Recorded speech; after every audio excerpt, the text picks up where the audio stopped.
আজকে আমরা দেখব মাইক্রোসফট এক্সেলের ইন্টারফেস।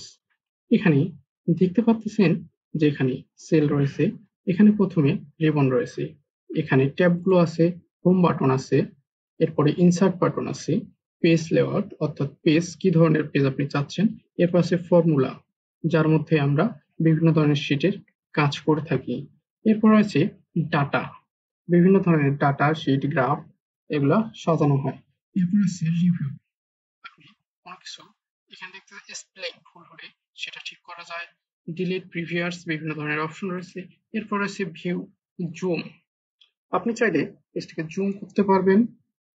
আমি এখানে 200 করে দিলাম, 200 করে দিলে দেখতেছেন এটা জুম হয়ে গেল খুব বেশি। এখানে যদি 100% চাপ দেন তাহলে এটা আবার স্বাভাবিক পর্যায়ে চলে আসবে।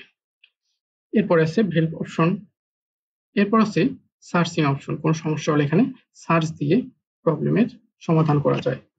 এছাড়াও আপনি যদি জুম আরো ছোট করতে চান তাহলে এখানে 50 দিলাম, 50 দিলে আরো ছোট হয়ে গেল স্কেল শিটটি। এরপর দেখতে পাচ্ছেন যে এখানে হোম বাটন আছে, তো আমি এটাকে জুম করে নিই। আপনি কন্ট্রোল দিয়ে স্ক্রল করলে এটা জুম ইন আউট হবে।